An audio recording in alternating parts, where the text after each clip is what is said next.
سننے والے کے کانوں میں زہر بھی انڈیل دیتی ہیں۔ اور کسی نے اس کو ایک مثال سے بھی سمجھانے کی کوشش کی کہ جیسے ایک چائے کا کپ ہے، چائے بہت بہترین ہے، بعض اوقات چائے کی خوشبو سے ہی آدمی کو لذت کا احساس ہو رہا ہوتا ہے، لیکن اگر اس کا کپ اس کوالٹی کا نہ ہو، میلا ہو، گدلا سا ہو، تو چائے پینے والے کو مزہ نہیں آئے گا۔ مزہ نہیں آتا چائے۔ تو اسی بالکل طرح ایسا ہمارے جو باتیں ہیں، تو ان باتوں کے اندر ہم کتنی ہی اچھی بات کر رہے ہوں، اگر اس کی مثال چائے جیسی ہو، لیکن ہمارا لہجہ اس گندے کپ کی طرح اگر خراب ہو تو ہماری اچھی بات بھی لوگ قبول نہیں کریں گے۔ اس کو ایک مثال سے سمجھیں۔ ایک بادشاہ نے خواب دیکھا اور اس نے اپنے دربار میں جو خواب بیان کرنے والے لوگ ہوتے ہیں ان سے کہا کہ مجھے اس خواب کی تعبیر بیان کریں۔ تو ایک خواب کی تعبیر بیان کرنے والے شخص نے کہا کہ بادشاہ سلامت، یہ جو خواب آپ نے دیکھا ہے، اس خواب کی تعبیر یہ ہے کہ آپ کی نگاہوں کے سامنے آپ کا بیٹا بھی فوت ہو جائے گا، آپ کا پوتا بھی فوت ہو جائے گا۔ اچھا، بادشاہ نے جب اس خواب بیان کرنے والے سے یہ تعبیر سنی تو اس کو غصہ آیا، کہنے لگا کہ یہ میرے سامنے یعنی میری اولاد کو مرنے کی خبر دے رہا ہے۔ تو اس نے اس کو قید کروا دیا، خواب کی تعبیر بیان کرنے والے کو۔ پھر دوسرے شخص سے کہا کہ اب تم میرے اس خواب کی تعبیر بیان کرو۔ اب جو خواب کی تعبیر دوسرا جو شخص تھا اس نے پہلے کے انجام کو سامنے رکھتے ہوئے پھر الفاظ کی تبدیلی کی، اور اس نے اپنے الفاظوں کی تبدیلی اس انداز سے کی کہ بادشاہ سلامت، آپ اپنے حیات میں اللہ تعالیٰ آپ کو اتنی لمبی زندگی عطا کرے گا کہ آپ اپنی حیات میں اپنے بیٹے کی تاج پوشی دیکھیں گے، واہ واہ واہ، حتیٰ کہ آپ اپنے پوتوں کی بھی تاج پوشی دیکھیں گے۔ کیا بات، بادشاہ خوش ہو گیا۔ خوش ہونے کے بعد بادشاہ نے اس کو انعام سے نواز دیا۔ اللہ۔ اب دونوں باتوں پہ اگر غور کریں تو نتیجہ ایک ہی ہے کہ بادشاہ کی عمر لمبی ہوگی۔ تو اب یہاں پر بات ایک ہی ہے، نتیجہ وہی ہے، لیکن ایک نتیجہ ایسا تھا جس نے خوش کر دیا، اور ایک گفتگو کا انداز ایسا تھا جس نے بادشاہ کو غمگین کر دیا۔ تو یوں ہی اگر ہم غور کریں تو ہماری گفتگو کے اندر بھی بہت ساری ایسی چیزیں ہوتی ہیں کہ ہم متبادل الفاظ استعمال کر سکتے ہیں، لیکن ہم اپنے گفتگو کے دوران متبادل الفاظ استعمال کرنے کے بجائے سب کو ایک ہی لاٹھی سے اگر ہانکتے رہیں گے، نہ بڑے کا فرق ہوگا، نہ چھوٹے کا فرق ہوگا، نہ دوستوں کا فرق ہوگا، اور سب کو ایک ہی انداز سے اگر ہم گفتگو کرتے رہیں تو اس سے معاملہ خراب ہوگا۔ مثال کے طور پہ اگر ہم کسی کو کھانے کی دعوت پیش کر رہے ہیں تو ایک انداز یہ ہوتا ہے کھا لو، اور ایک یہ ہوتا ہے حضرت کھا لیجئے۔ تو دونوں انداز سے کھانے والے کے دل میں کھانے کی چاہت ایک سے تو ہو سکتا ہے مر جائے کہ اس انداز سے تو نہیں کھاؤں گا، اور دوسرے انداز سے ہو سکتا ہے اس کا دل للچائے اور وہ کھانے کی طرف راغب ہو جائے۔ اسی طرح بعض اوقات آدمی یہ کہتا ہے کہ میرا فیصلہ یہ ہے، اور پھر اپنا فیصلہ سناتا ہے۔ اس کو اگر الفاظ کا تبادلہ کرتے ہوئے اگر اس کو یوں کہہ لیں کہ اس معاملے میں میری رائے یہ ہے، آگے آپ کی مرضی، تو آپ فیصلہ سنا کر بھی اپنی رائے ہی دے رہے تھے، لیکن الفاظوں کے انتخاب نے ایک صورت میں آپ کو حاکم بنا دیا اور اگلا شخص وہ آپ کو حاکم ماننے کو تیار ہی نہیں ہے۔ تو یوں آدمی کی پرسنالٹی خراب ہوتی ہے۔ اسی طرح کبھی ہم کسی سے کام کا کچھ ہمیں ضرورت پڑتی ہے تو ہم اگر اس کو یوں کہیں مجھے آپ سے ایک کام ہے، ٹھیک ہے، مجھے تم سے کام ہے، اس میں اور اس کے مقابلے میں اگر یہ کہیں اگر آپ کے پاس تھوڑا وقت ہو تو زحمت فرمائیں، تھوڑی سی میری مدد کیجیے، آپ سے کچھ باتیں کرنی ہیں، تو الفاظوں کے تبادلے سے اگلے شخص کے دل میں محبت پیدا ہوگی۔ اسی طرح کیوں آئے ہو، اس کے بجائے اگر ہم یہ کہیں کیسے تشریف لانا ہوا، بات وہی ہے لیکن انداز سے فرق ہوا۔ اسی طرح بہت ساری صورتوں میں ہم اپنے الفاظ کا انتخاب اگر بہتر کریں گے تو اس کا فائدہ اگلے شخص کے دل میں ہماری محبت پیدا ہوگی، اور اس طرح کی گفتگو سے ہم جو اپنا ایک مقصد تھا وہ بیان کرنے کے ساتھ ساتھ ہماری عزت بھی اس سامنے والے کے دل میں بیٹھے گی۔ سبحان اللہ، سبحان اللہ۔ مفتی صاحب آپ بالکل صحیح فرما رہے ہیں۔ کبھی کبھی اچھی باتیں لوگوں کے دلوں کا ڈھارس بن جاتی ہیں۔ آپ کہ دو اچھی باتیں کر دیتے ہیں سامنے والے کا دل خوش کر دیتے ہیں. اور حدیث شریف میں ہے نا کہ انسان اللہ کی رضا کی کوئی بات کرتا ہے، اسے نہیں پتا ہوتا کہ اس سے کوئی بڑی رضامندی حاصل ہوگی، لیکن اللہ تعالی ہمیشہ کے لیے راضی ہو جاتا ہے. تو اچھی بات مغفرت کا سبب بن سکتی ہے، اور بری بات انسان کو ہمیشہ کے لیے جہنم میں جھونک سکتی ہے. ظاہر ہے کہ کسی کا دل دکھانا، ہماری گفتگو ہی تو ہوتی ہے جو لوگوں کے دلوں کو چیر دیتی ہے. اور پھر لوگوں سے ان کے عقلوں کے مطابق کلام کیا جائے، جو جیسا ہے اس سے ویسی بات کی جائے، تو آپ ہر جگہ معزز بن جائیں گے. آپ چھوٹے بچوں کے سامنے اس طرح بات کریں گے جیسے بوڑھوں سے کی جاتی ہیں، بوڑھوں کے سامنے بچوں کے اسٹائل میں بات کریں گے، ظاہر ہے کہ انہیں دونوں کو یہ انداز آپ کا جو ہے پسند نہیں آئے گا، اور ان کا کوئی دل خوش نہیں ہوگا آپ کی باتیں سن کے. اچھا بچوں کو تو آپ کی باتیں ہی سمجھ میں نہیں آئے گی کہ یہ کہہ کیا رہا ہے. تو بہرحال لوگوں کے عقلوں کے مطابق کلام کرنا یہ بھی جو ہے فن ہے ایک، کہ انسان کے دل میں اترنے کے لیے. قربان جائیے امیر اہل سنت دامت برکاتہم العالیہ پر کہ آپ کی گفتگو کا انداز بھی اگر دیکھا جائے تو بڑا ہی نرالا نظر آتا ہے. خاص طور پر جیسے مدنی مذاکرہ ہوتا ہے، بارہا امیر اہل سنت لائف کے اندر بھی یوں فرما دیتے ہیں کہ یہ لفظ مشکل ہے، یہ عوام کو کیسے سمجھ آئے گا، کیونکہ گفتگو میں مشکل الفاظ استعمال کرنا تو یہ سامنے والوں کو کبھی آزمائش میں بھی ڈال دیتا ہے. تو یہ خاص طور پر امیر اہل سنت جو ہے وہ مدنی پھول عطا فرماتے رہتے ہیں، تربیت فرماتے رہتے ہیں اپنے چاہنے والوں کی، مریدین کی، محبین کی، کہ گفتگو سہل انداز میں ہو، کہ اس طرح کے مشکل الفاظ نہ ہوں کہ سامنے والے کو سمجھ ہی نہ آئے. تو جب اس کو سمجھ ہی نہیں آئے گا تو آپ کو جواب کیا دے گا، تو پھر آپ کی بات جو ہے وہ بے معنی ہو جائے گی. تو یہ امیر اہل سنت چونکہ نباز قوم ہے، آپ جو ہے وہ دیکھ رہے ہوتے ہیں کہ قوم کو کس چیز کی ضرورت ہے، تو اسی طرف جب آپ نظر فرماتے ہیں تو الحمدللہ. اب جیسے ایک تحریک بھی امیر اہل سنت نے مدنی مذاکرے میں جاری فرمائی، مقصد اس کا یہ تھا کہ آسان گفتگو کی جائے. اچھا پھر ہمارے دعوت اسلامی کے ماحول کے اندر انیس بھائی دیکھا جائے، جائزے کا بڑا ایک الحمدللہ بہت بڑا حصہ ہے، جس کو پہلے مدنی انعامات کہا جاتا تھا، اب اسے نیک اعمال کہا جاتا ہے. تو اس کے اندر بھی گفتگو کے حوالے سے الحمدللہ نیک اعمال موجود ہیں، اور روزانہ کی بنیاد پر جو امیر اہل سنت کے چاہنے والے ہیں، جو مسلمان ہیں، ان مسلمانوں کو جو ہے امیر اہل سنت کی طرف سے، دعوت اسلامی کی طرف سے یہ ہدایات ہیں کہ اپنی گفتگو کو بھی نکھارا جائے، اپنی گفتگو کے اندر بھی نرارا پن جو ہے وہ لے کر آیا جائے، تاکہ آپ گفتگو کریں تو پھر منہ سے پھول جھڑیں. ایسا نہ ہو کہ آپ گفتگو کریں تو منہ سے کانٹے جو ہے وہ نکل رہے ہوں، جو سامنے والے کے دل کو زخمی کر رہے ہوں. کیونکہ کسی نے بڑی خوب بات کہی انیس بھائی کہ جو تیروں کے زخم ہوتے ہیں نا وہ تو بھر جاتے ہیں، لیکن جو زبان کا زخم ہوتا ہے وہ نہیں بھرتا. جیسے مفتی صاحب نے شروع میں فرمایا نا کہ یہ زبان جو ہے کبھی کبھار زخمی بھی کر دیتی ہے. تو بہرحال اچھی گفتگو کریں اور آسان گفتگو کریں، یہ ہونا چاہیے. کبھی یہ زبان دوسرے کو زخمی کر دیتی ہے آپ کی زبان، اور کبھی اپنے آپ کو بھی زخمی کر دیتی ہے. واہ واہ. آپ سے بڑا طاقتور آدمی ہوگا، آپ نے کچھ کہا تو پٹائی بھی یہی زبان کرواتی. کاش کہ اس وقت حکمت عملی سے کام لیا جائے. کبھی شیر کو سوا شیر بھی ٹکر جاتا ہے. بالکل.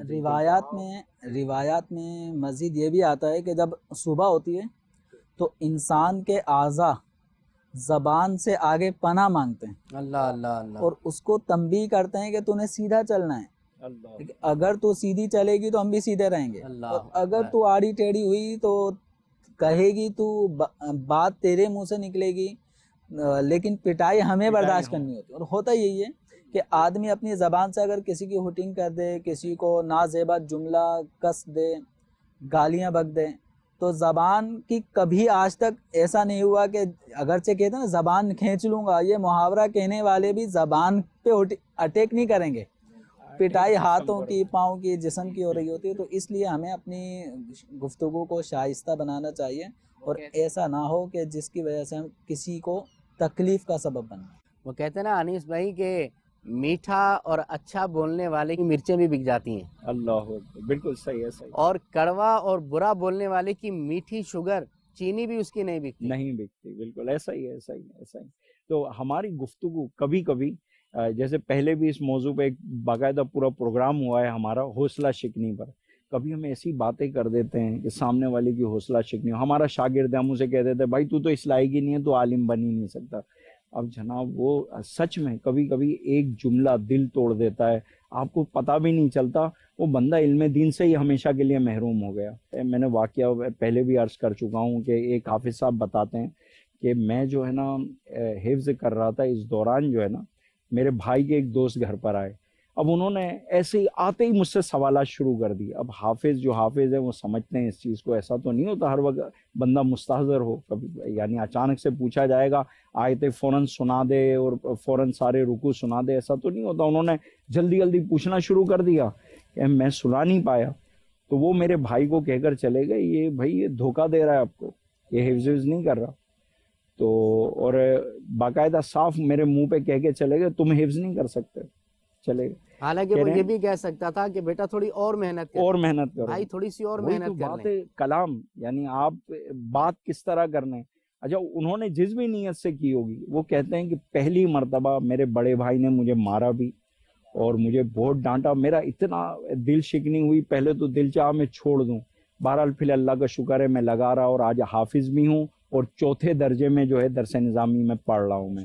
تو یہ جو ہے نا حوصلہ شکنی، ہماری گفتگو کبھی کبھی کسی کی تباہی کا اور کبھی اپنی تباہی کا سبب بن جاتی ہے۔ تو ایک کاش کہ جب بھی ہمارے منہ سے نکلے اچھا کلام نکلے، ایک عادت بنا لینی چاہیے، اور حقیقت اس میں اپنے آپ کو یہ ہنر ہے، سیکھنا چاہیے۔ جیسے ہم ہر چیز سیکھتے ہیں، یہ تو سب سے اہم چیز ہے۔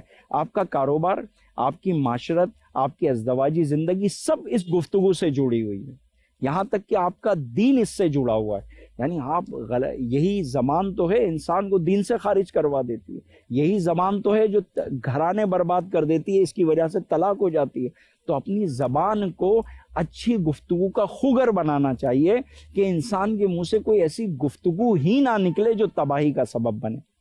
اچھا عمران بھائی، آپ کیا فرماتے ہیں کہ کس طرح اپنی گفتگو کو معیاری بنایا جا سکتا ہے، اور غیر معیاری گفتگو کیسے ہوتی ہے؟ کیا وجوہات ہوتی ہے جس کی وجہ سے ہماری گفتگو جو ہے غیر معیاری ہو جاتی ہے، جو میں بتا رہا ہوں کہ تباہی کا سبب بن جاتی ہے؟ جی دیکھیں، بات یہ ہے کہ گفتگو کو معیاری اس کا مقصد بناتا ہے۔ بالکل، گفتگو کرنے کا اگر مقصد معیاری ہے، اگر مقصد اچھا ہے تو گفتگو بھی بندہ معیاری ہی کرے گا، اچھی گفتگو کرے گا یعنی۔ اور اگر گفتگو کرنے کا مقصد ہی کوئی نہیں ہے، بس فضولیات بکتے رہنا ہے یا ٹائم ہی پاس کرنا ہے، ٹائم ضائع کرنا ہے، تو پھر گفتگو معیاری نہیں ہو سکتی۔ تو ہم جب بھی گفتگو کریں تو پہلے تو یہ غور کر لیں کہ ہماری گفتگو کرنے کا مقصد کیا ہے۔ وہ جیسے کہتے ہیں نا کہ پہلے تولو بعد میں بولو، تو پہلے تول لینا چاہیے اپنی گفتگو کو اپنے ضمیر کے اندر ہی کہ میں جو گفتگو کرنے جا رہا ہوں اس کا فائدہ کیا ہوگا۔ اچھا، فائدہ صرف اپنا نہ دیکھیں، سامنے والے کا، مخاطب کا فائدہ بھی دیکھیں کہ بھی سامنے والے کو فائدہ کیا ہوگا۔ ٹھیک ہے، اگر میں گفتگو کرتا ہوں، بسا اوقات جیسے ہوتا ہے نا کوئی بات رپیٹ کرنا ہوتی ہے تاکہ وہ ازبر ہو جائے، یاد ہو جائے۔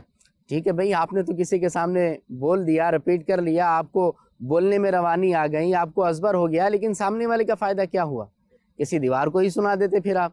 تو بہرحال اب گفتگو کا مقصد کیا ہے کرنے کا، اس پر پہلے توجہ دینی چاہیے، پہلے تولنا چاہیے، پھر بولنا چاہیے، اور فائدہ اور مقصد صرف اپنا نہ دیکھیں، سامنے والے کا بھی دیکھیں۔ ٹھیک ہے، پھر دوسری بات یہ ہے کہ گفتگو گھبراہٹ کے انداز میں نہ ہو۔ اگر گفتگو گھبراہٹ کے انداز میں ہوگی تو آپ کی باڈی آپ کا ساتھ نہیں دے گی، آپ کی باڈی لینگویج آپ کی الفاظ کے بالکل اپوزٹ ہوگی، الٹ چل رہی ہوگی، آپ زبان سے کچھ کہہ رہے ہوں گے، باڈی آپ کی کچھ اور کہہ رہی ہوگی، تو اس سے بھی مخاطب پر اثر پڑتا ہے، آپ کی گفتگو غیر معیاری بنتی ہے۔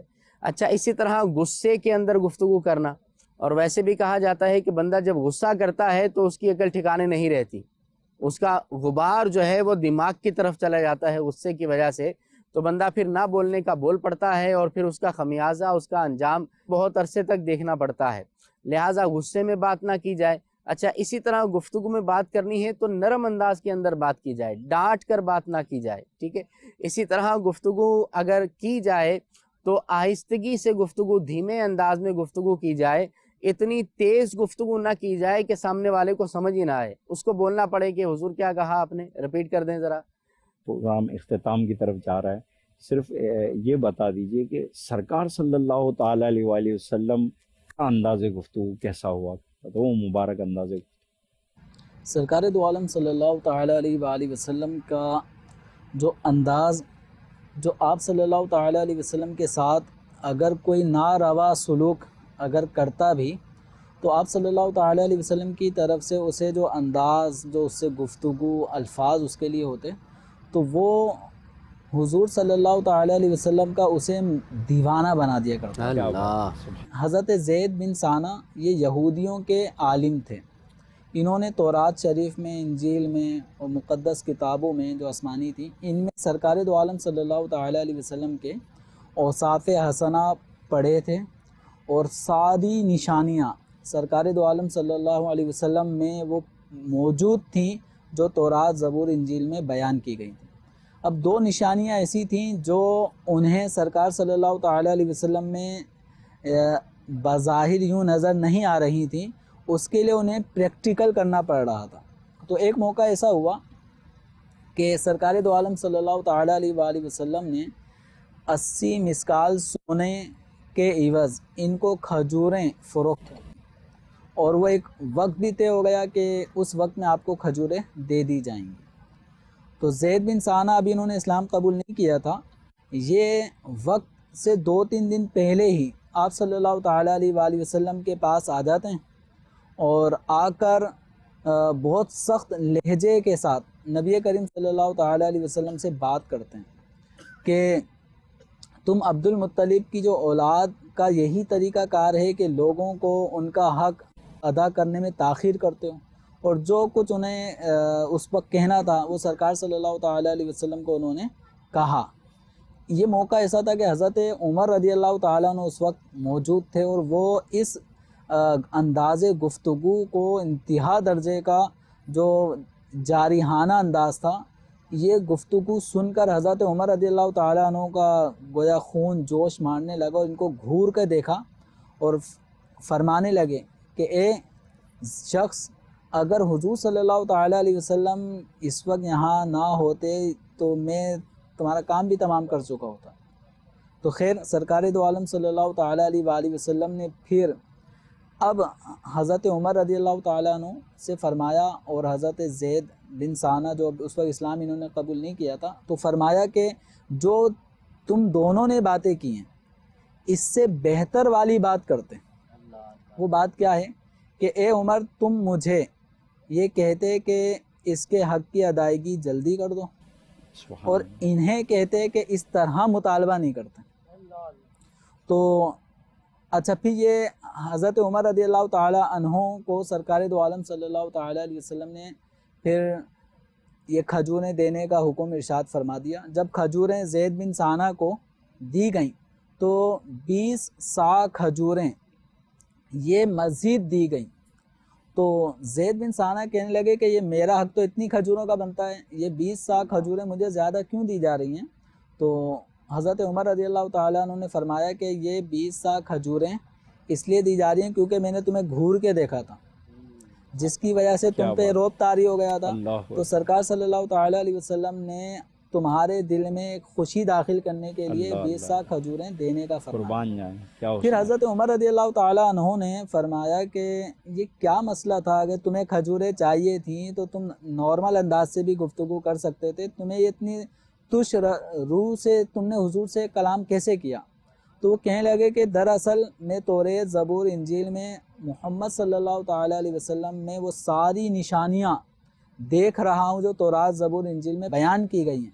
صرف 2 نشانیاں ایسی تھیں کہ جسے بامر مجبوری مجھے پریکٹیکل میں اس کو دیکھنا تھا۔ وہ کیا 2 نشانیاں تھیں؟ ایک نشانی یہ تھی کہ محمد عربی صلی اللہ تعالیٰ علیہ وآلہ وسلم کا جو حلم ہے وہ ان کے غضب پر اور غصے پر غالب ہے، یعنی ان کے اندر رحیمانہ وصف آپ صلی اللہ تعالیٰ علیہ وسلم کے جلال پر حاوی ہے۔ اور دوسری بات یہ ہے کہ جتنا ان کے ساتھ جہالت کا برتاؤ کیا جائے گا اتنی ہی ان کی رحم دلی اور بردباری میں اضافہ ہو جائے گا۔ تو یہ 2 باتیں مجھے دیکھنی تھیں، تو اس کے لیے مجھے آپ صلی اللہ تعالیٰ علیہ وسلم کی بارگاہ میں ایسے ایسے کلام کرنے پڑے، لیکن جو میں نے نشانیاں پڑھی تھیں ویسا ہی پایا کہ نبی کریم صلی اللہ تعالیٰ علیہ وسلم نے بجائے اس کے کہ مجھ سے کوئی جوابی کارروائی کہ ابھی دن تو پورے نہیں ہوئے، جیسے ہم میں سے کوئی ہوتا کہ 3 دن پہلے اگر وہ ہم سے آ جائے کہ بھائی پیسے تو دے دو، تو ہم الٹا ہی اس پہ چڑھ جائیں کہ ابھی 3 دن باقی ہیں، آرام سے بعد میں آنا.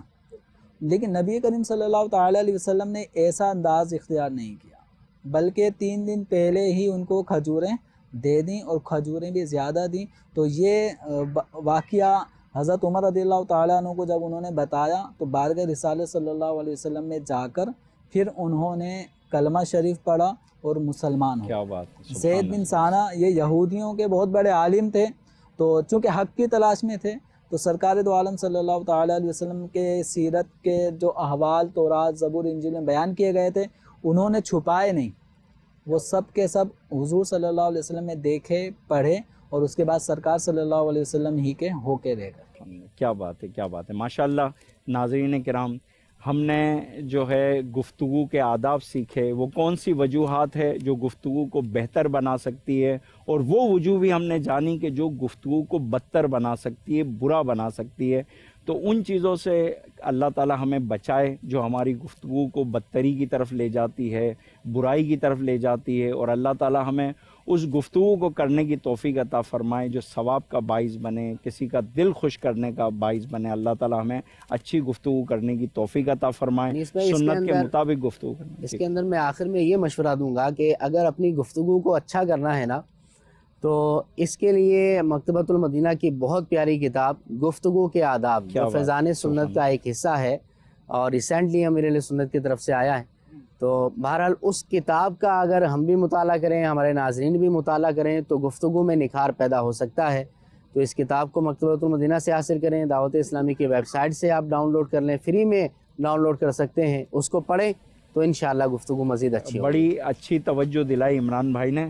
آج نیت کر لیں اس پروگرام میں اٹھنے سے پہلے کہ ہم سب کو یہ کتاب انشاءاللہ پڑھنی ہے. مجھے امید ہے آپ سب پڑھیں گے انشاءاللہ عزوجل. آئیے اب پروگرام کے اختتام کی طرف چلتے ہیں. جیسا کہ ہر پروگرام میں ہوتا ہے، ہم اختتام میں جو ہے نعتیہ کلام سنتے ہیں، تو انشاءاللہ نعتیہ کلام سنیں. انیس بھائی، کیونکہ آج آپ کا ٹاپک بھی باتیں تھا، گفتگو تھا، تو اسی حوالے سے ایک کلام کے چند اشعار. راتیں بھی مدینے کی، باتیں بھی مدینے کی، راتیں بھی مدینے کی، باتیں بھی مدینے کی، جینے میں جینا ہے، کیا بات ہے جینے کی. عرصہ ہوا طیبہ کی گلیوں سے وہ گزرے ہیں، عرصہ ہوا طیبہ کی گلیوں سے وہ گزرے ہیں. اس وقت بھی گلیوں میں خوشبو ہے پسینے کی، اس وقت بھی گلیوں میں خوشبو ہے پسینے کی. راتیں بھی مدینے کی، راتیں بھی مدینے کی،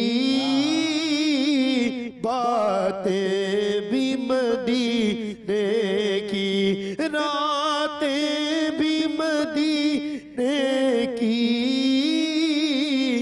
باتیں بھی مدینے کی، جنہیں میں یہ جینا ہے، کیا بات ہے جینے کی. سبحان اللہ. آج جس شخصیت کی نیاز کی جائے گی وہ عظیم شخصیت ہمارے 4 جو فقہ کے مذاہب ہے ان میں سے ایک مذہب کے عظیم پیشوا امام سیدنا امام احمد بن حنبل رحمۃ اللہ تعالیٰ علیہ، ان کی انشاءاللہ عزوجل آج نیاز کی جائے گی. اور انشاءاللہ مختصر سا تعارف عرض کروں گا ان کا۔ آپ کی کنیت ابو عبداللہ اور نام احمد بن حنبل ہے۔ آپ رحمۃ اللہ تعالیٰ علیہ ربیع الاول 164 ہجری میں بغداد میں پیدا ہوئے۔ آپ رحمۃ اللہ تعالیٰ علیہ خالص عربی تھے۔ بچپن میں ہی آپ کے والد ماجد وفات پا گئے تھے۔ آپ کی والدہ ماجدہ نے آپ کی پرورش کی اور آپ کی تربیت فرمائی۔ آپ نے ابتدائی تعلیم بغداد میں حاصل کی۔ آپ 15 سال کی عمر میں علم حدیث کی طرف راغب ہوئے۔ 4 سال تک محدث بغداد حضرت امام حسین رحمۃ اللہ تعالیٰ علیہ کی خدمت میں رہے، اور ان کے انتقال کے بعد دیگر شہروں مثلا کوفہ، بصرہ، یمن، شام، مکے اور مدینہ کا سفر اختیار فرمایا۔ حضرت امام احمد بن حنبل رحمۃ اللہ تعالیٰ علیہ کو علم دین حاصل کرنے کا اس قدر شوق ہوا کرتا تھا کہ آپ خود فرماتے ہیں، جب میں صبح شادی کے وقت علم حدیث حاصل کرنے کے لیے نکلتا تو والدہ میرے کپڑوں کو پکڑ کر روکتی اور فرماتی جب اذان ہو جائے پھر جانا۔ یعنی آپ شوق میں اتنی جلدی چلے جایا کرتے تھے کہ والدہ کو پکڑنا پڑتا تھا، بھائی تھوڑی دیر رکو، ابھی اذان میں وقت باقی ہے، اذان ہو جائے پھر جانا، اور جب صبح ہو جائے تب جانا۔ آپ کو علم حدیث حاصل کرنے کا اس قدر شوق تھا کہ آپ نے شادی اور روزی کمانے کے تمام معاملات کو چھوڑ کر صرف علم دین حاصل کرنے پر خصوصی توجہ دی، حتیٰ کہ 40 سال کی عمر کے بعد نکاح فرمایا۔ اور آپ نے دوران طالب علمی 5 حج کیے، جس میں سے 3 حج پیدل فرمائے۔ ربیع الاول کو 241 ہجری میں آپ کا انتقال ہوا۔ 230 سال بعد حضرت امام احمد بن حنبل رحمۃ اللہ تعالی علیہ کی قبر کے پہلو میں قبر کھودی گئی۔ قبر کا ایک حصہ منکشف ہو گیا، کھل گیا، دیکھا گیا جسم تو جسم، کفن تک سلامت تھا۔ 230 سال بعد، اللہ اکبر، اللہ اکبر۔ اور یہی نہیں، آپ رحمت اللہ تعالی علیہ کی نماز جنازہ کے وقت 20,000 غیر مسلم نماز جنازہ کو دیکھ کر دامن اسلام سے وابستہ ہو گئے۔ سبحان اللہ۔ آپ نے کئی آپ کی تصانیف ہے، لیکن آپ کی مشہور و معروف تصنیف جو ہے 40,000 احادیث پہ مشتمل مسند امام احمد بن حنبل، یہ آپ نے تحریر فرمائی۔ اللہ تبارک و تعالی عز و جل ان بزرگوں کے نقش قدم پر ہمیں چلنے کی توفیق عطا فرمائے۔ انشاءاللہ عز و جل فاتحہ پڑھا جائے گا۔ ثواب اعمال کا میرے تو پہنچا ساری امت کو۔